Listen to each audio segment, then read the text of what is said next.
with it. He got caught with good shots, and in that particular round, Usyk found the clue and he threw. I mean, I've seen somebody posted all these punches in slow motion. Have a look at them. Anybody who's a doubter, go and look at them. And he did what he had to do.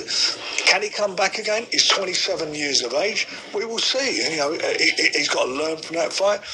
I'd like to see him, you know, mentally, Daniel, there are some ways that he needs to have a bit more resilience, but he didn't swallow. And I've got to tell you, I think it's really, really, you know, disrespectful what people say. You know, Tony Bellew got knocked out. I mean, why didn't he get up and fight on? Yeah, I mean, why didn't he? Why didn't he? All he says, what Daniel should have done. Why didn't he do it? Wow, that was Frank Warren saying, why is Tony Bellew talking about Daniel Dubois? He's like, why didn't he get up? And if you watch the fight, I went back and watched it. It was a little different because you could see Tony Bellew really struggling to get up and continue the fight. And Daniel Dubois, too, I can't say he quit because he looked dazed. And it's kind of like Frank Warren said when people said that Daniel Dubois walked back to his corner. He's like, where else is he supposed to walk? Is he supposed to walk like to Usyk's corner? But it's just a manner of, I guess, how he walked back to his corner. You know, he was struggling to get up. Then when he got up, he was just like walking through the park, you know. But it's hard for me to say he got quit because he was clearly dazed. Of course, Daniel Dubois seemed, if you hear anybody snoring in the background, that's the lovely wife. But, you know, we keep it real. We keep it hood. You got snoring. You got babies crying. You know, you might hear a siren in the background. But anyway, boxing in the hood. But it's hard for me to say he quit because he was dazed. And, of course, he gets discouraged. You can see it when he gets hit. But I just don't know if Dubois is ready mentally for the top guys, even though he beat Hrgovic, Joshua, Miller. I don't think AJ knew how close he was to stopping Dubois if he hadn't got careless, you know, and kind of cocky. If he hadn't got cocky, he probably could have stopped Dubois. And we'd be saying, man, AJ is just, he's just back. But he got knocked out.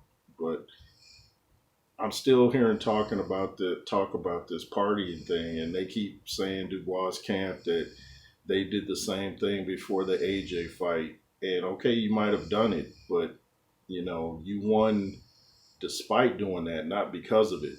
So, you know, I guess they thought if it ain't broke, don't fix it. But there's just no, what does that add to you? Okay, you might say it relaxes the fighter, but you could relax the fighter in a different way. There's no way Emmanuel Stewart would have condoned this type of behavior. Hey, let's throw a party the night before, because you don't want to be in party mode. You want to be in war mode. If you're in party mode, you're going to see what you saw the other night. When you get hit, you're not going to feel like getting up because you're in party mode. If you're in war mode, you're like, I'm getting up. Like Ray Mercer said, now go check my interviews. I did a great interview with Ray Mercer, if I do say so myself, and I've said this before. I asked Ray Mercer, like, how was he so tough? He said, I would make up my mind before the fight that I'm going to get hit. That's that war mentality. And you can't have that mentality if you're in there listening to Candy by Cameo. You're just not going to feel like getting up. You're going to be thinking about when's the next party. So, you know, I see Frank Warren coming at Tony Bellew. I mean, Frank's doing what Frank should do, is defending his fighter. But Tony Bellew did honestly look like he fought to get up a little more than Dubois. But I'm not going to say that Dubois quit. And a lot of people are, and I can see their arguments and can't really complain. But anyway, thanks for watching. It's the J. Roos Theory. Hit that join button below. The Cash App $JRoos33. My channel number 2 in WJ. You might have to type it in WJ Boxing. Let's see. The Instagram, the J. Roos Theory. LSR forever. Be fearless. Yay.